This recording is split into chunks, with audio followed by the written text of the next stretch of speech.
Mastering your insecurities and recovering from failures. Stop caring what other people think about you. And what I mean by that is like someone cuts you off in traffic, you got to get over that immediately. Or like when you go to the gym and you think that everybody's looking at you. They just might be. But one day, after a while, after you've been going to the gym for a while, you'll catch a glimpse in the mirror of yourself one day and be like, oh, that's what they were looking at. I know it sounds a lot easier than it is, but like everything else that I usually talk about, it's a practice, it's a habit, it's a discipline. You're not gonna kill it every time. You're not gonna kill it every time. Coming to grips with that you're not gonna kill it every time, is crucial, especially for a creative. I don't believe there's ever a time where I create something, put it out into the world, and then don't immediately find something wrong with it.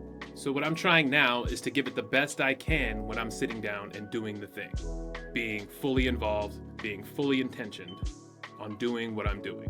It's a focus thing. And then putting it out. And when I put something out, I try immediately to let it go, to not dwell on that piece, to move on to the next one. Making tiny adjustments consistently. For how long, you ask? Forever. Forever. The best I could tell, the only way to get through this life is to get comfortable with change, and the ability to adapt quickly is clutch. I'm also a big believer in manifesting. I'll tell you a couple short stories to back up what I'm saying about manifesting, how it worked in my life, and why I've come to believe it. Now, for as long as I can remember, I have always kept a journal of my thoughts, what I did that day, what I wanted to do, things like that. But I had this one journal that I started towards the end of high school into my adult years. This one was just a regular notebook, a thicker one, and it had 4 cardboard dividers throughout. More or less to me, this journal became a drug-fueled thought collector. Unfortunately, my teenage years and a lot of my early adult life was viewed through the lens of alcohol and drugs. So my writing during that time period definitely reflected that. But I had this one journal, just a regular notebook, and throughout this notebook, it had 4 cardboard dividers. But this notebook basically became a place for my drug-fueled thoughts. As I reread through it in my adult life, it brings me back to the feelings that I had when I wrote them. There was definitely a lot of pain and a lot of struggle and a lot of wanting to be better. That was kind of the theme throughout the journal. On the divider in the middle, what I had written down on that page was, by the time I reach this page, I hope that I've quit doing drugs. A lot of life happened during that, and the journey slowly transitioned into documenting my time with my soon-to-be wife and then my family. But I remember rereading it years after all of that had happened. But by the time I reached that section of the notebook, I had quit. All of my journal entries were about my new family, my new wife, my new kids. But I remember reading that page and feeling a sense of pride. Like I had written down something and it came true. I remember that feeling was divine. It was a divine feeling when I read that and I had realized that it came true. 2 years later, I'm going through a very difficult part in my life and I literally just want to run away from everyone and everything. During this really dark part in my life, I remember talking to my ex-wife and I was fantasizing about what I would do or what I really wanted to do. And I remember during this conversation, the only thing I could think of was, I have no idea what I really want to do. I just know that it's going to involve a microphone. And that was it. And a year after that, I finally moved to North Carolina and quit drinking. But on the plane ride over there, I started a new journal. And the first entry on that was my first day sober, and I started putting some goals down, some targets. Silly things like be able to do 10 push-ups, be able to do 10 sit-ups, be able to run for 5 minutes, get a guitar as soon as I can and play it every day. And the big one was I wanted to start a YouTube channel with my children. At the time, they were huge into TikTok, huge into YouTube, still are, but that was where their focus was, and I wanted to be a part of that. So I thought starting a YouTube channel with my kids would be fun. So I wrote these words down years ago now, and slowly but surely they are being fulfilled. This piece right here is going to go on YouTube to the 5,000 followers, and thank you guys so much. I can't express what that means to me. It's crazy to make a decision to be a creator, and then you go create, but you never know who's going to like it or if anyone's going to like it. So 5,000 subs, thank you so much. You know, creator wasn't really a thing.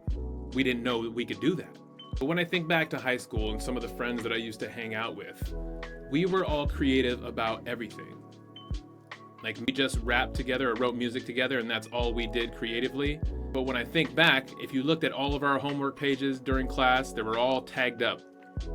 We wore our music with pride. But in those days, there was just nowhere to put all this creativity. So it just piled up in our houses. Right now, we live in a world where everyone has the ability to exercise their creative muscles and put it out to the world to get feedback. It's an amazing time that we live in. But I grew up watching TV. I don't really watch TV anymore, but I find myself listening to endless amounts of podcasts. I love learning now.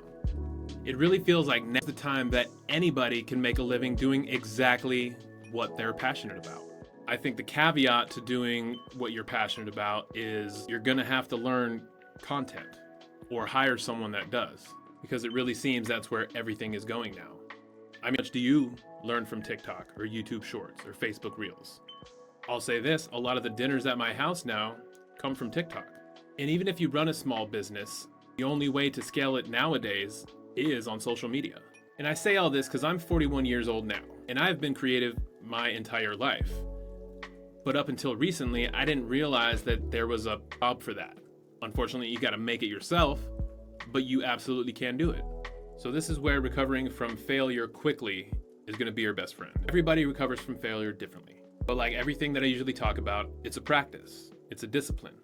I believe that in any creative endeavor will always be accompanied series of failures. How we choose to deal with it is gonna be key. What I think is also really important while we're talking about this is that you have to feel the failure. For me, I have to sit in it because that's where growth comes from. I would wallow, I would sulk, and I would really let them beat me down. But now, as I'm growing, I really try to be logical about this.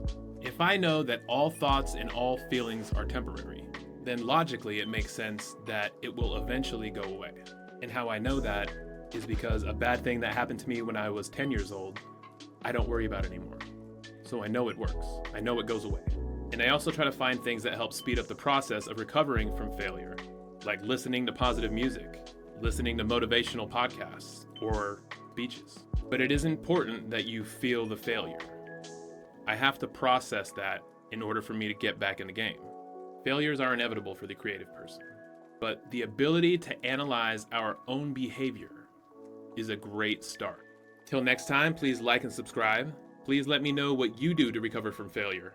You can send me an email at mcmedia.network.llc@gmail.com.